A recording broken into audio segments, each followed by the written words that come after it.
Не казвай нищо повече. Само искам да ми обясниш достатъчно ясно защо Господ ще се завърне като се въплати и ще повярвам. Добре. Старейшина, от началото на Божието дело в Израел, през разпъването на Господ Исус на кръста и до днес, са изминали 6000 години. Да, така е. Защо го споменаваш?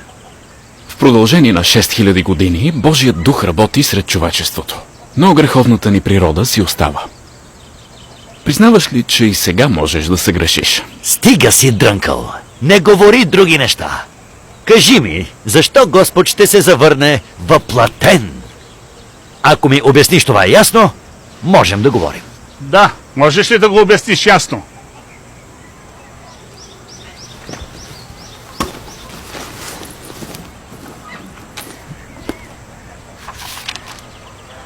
Старейшина, тук има 2 отказа. Прочети ги.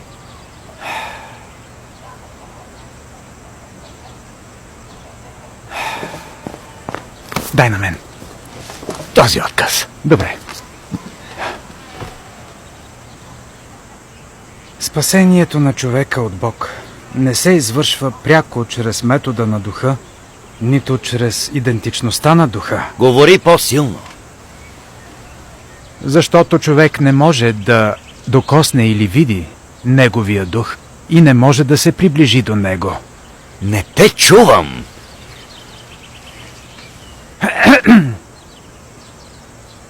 Ако той се опита да спаси човека директно чрез гледната точка на духа, човекът никога не би могъл да получи спасението му. Ако Бог не приеме външната форма на сътворен човек, човекът няма да може да получи това спасение. Защото човекът по абсолютно никакъв начин не е в състояние да се приближи до него, точно както никой не можа да се приближи до облака на Йехова.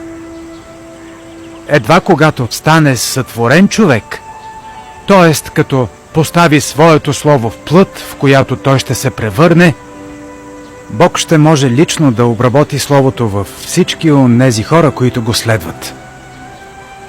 Само тогава човек може лично да чуе и види неговото слово. Нещо повече, да придобие словото му. И единствено по този начин човекът да бъде напълно спасен. Ето.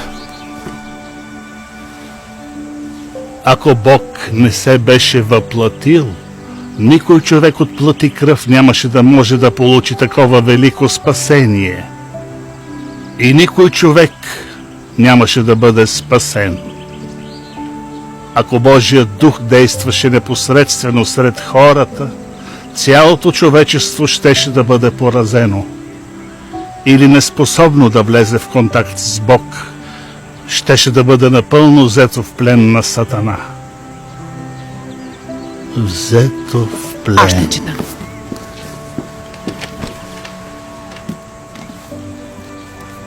Работата, която има най-голяма стойност за покварения човек, е тази, която осигурява точни думи, ясни цели, които да се преследват и която може да бъде видяна и докосната. Само реалната работа и навременното напътствие са подходящи за човешкия вкус. И само практическата работа може да спаси човека от неговия покварен и развратен нрав. Това може да бъде постигнато единствено от въплатения Бог. Само въплатения Бог може да спаси човека от неговия стар, покварен и развратен нрав. Въпреки че духът е изначалната същност на Бог, подобно дело може да бъде извършвано единствено от неговата плът. Ако духът работеше сам, нямаше да е възможно неговата работа да бъде ефективна. Това е очевидна истина. Словото се явява в плът. Том 1. Старейшина, разбираш ли тези слова? Не са ли ти достатъчно ясни?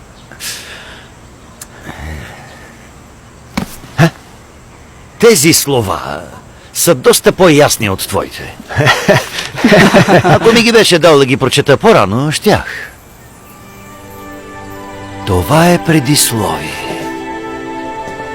При все, че много хора вярват в Бог, малцина разбират какво означава вяра.